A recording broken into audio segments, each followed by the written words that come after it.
What's good? It's your boy CJ Goodfella back with the Boxing Clinic. Shout out to the LDBC. And I'm dropping a prediction video right here, doing a little different. Usually do them on Monday, on the holiday. So I got it in on a Friday. You got Ohara Davies, 15-0, 12 knockouts versus Josh Taylor. What is he? 9-0 with 8 knockouts. A lot of bad blood here. A UK domestic fight between two undefeated prospects that, in my honest opinion, could have took an easier road and, pretty much said, fuck it, just, go on fighting the domestic journeymans and building their career up as well. Very interesting fight right here, man. Start off with Josh Taylor. This dude, I know people saying, well, this other guy has a few more fights than him, Ohara Davies. But, I did my investigation, as far as, looking him up. I found a lot of things on him, winning a lot of British Commonwealth amateur games. He's a very good amateur, very polished fighter, and I'll get into, him technically in a minute. But this dude is just not fought domestic. He's came over to America a few times, fought at the MGM Grand. I think he fought in Texas. So he's on the fast track. I think that tells me a little bit more about his resume. Ohara Davies that just fought over across the pond. This dude Josh Taylor is on the fast track. I understand that he's not fighting the most potent competition, but for his 9 wins on his resume, I think he's moving pretty fast. A lot of those guys sit over there in the UK and they just fight the Deary Matthews of the world and guys of that nature, Anthony Corella, not mid-level guys, and then they'll pass the torch versus a champion, eventually like maybe a Terry Flanagan, Ricky Burns. This guy's already been basically, on a world tour fighting any and everybody so far at his level. Ohara Davies, he's been 12 before. He's just entered, doing 12 rounders, and he knocked out Deary Matthews as well. Talk about Ohara Davies' skill set. He's a very explosive fighter. Likes to kind of use and mimic that shoulder roll mannerism. Keeps that left hand low, and he does a lot of things. He does a lot of things incorrect, but he's very athletic. He's able to get away with it because of his athletic ability. He throws his hooks hella wide. They're very wide hooks, but his speed makes up for him, and they travel a little faster. Every punch he kind of makes is flashy, and it's kind of got an exaggerated movement. Kind of. Sometimes he telegraphs it.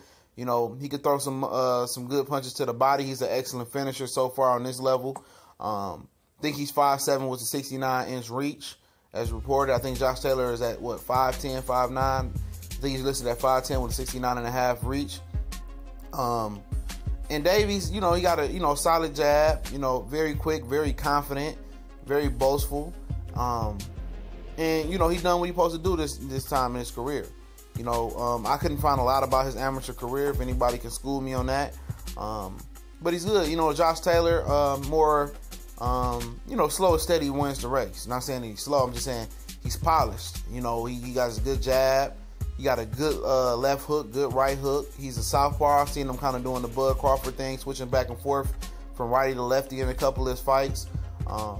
He's good with that. I think it's that right hook. I think he think it's the right hook. He's good working it up and down. He's a very good puncher. He's not the explosive, quick-handed fighter that Ohara Davies is, but he's more polished with his fights. He keeps his punches tucked in. He keeps everything solid, keeps everything tight. He very rangy. Kind of really not the typical European upright guy. Even with his size, he kind of hunches over. He kind of moves his feet, very fluid. And one thing that I look at when I'm watching new fighters or fighters that's coming up, I look the way they move first, the fluidity, man. You see a guy like Wilder, in his career looking like he about to, wobble over and topple over.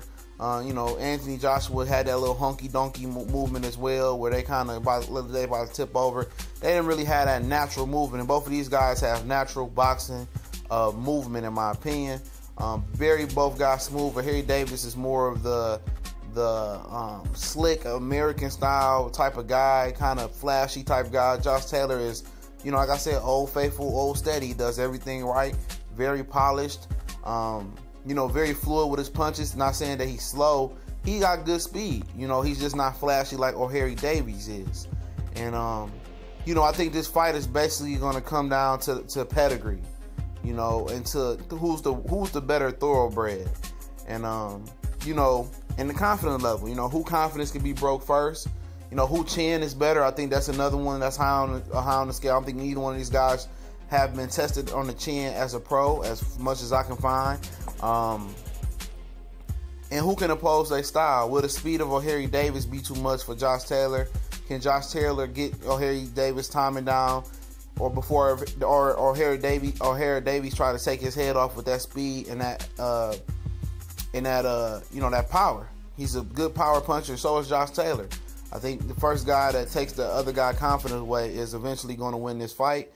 And I'm gonna go with Josh Taylor. I like what I've seen from Josh Taylor. I think Ohara Davies does some things unorthodox with wide punches and telegraph his punches. I like Josh Taylor, the way he throws his punches, keeps everything tight, rangy. I like the way he's been moving even in 9 fights. I know he's a little less experienced. I like his power. I like his punch fluidity. I like his punch flow. I like his punch variety. I like the way he switched righty to lefty. I think it's going to be an issue for Ohara Davies. I got Josh Taylor getting Ohara Davies out of there in 8 rounds. This is your boy CJ Goodfellow.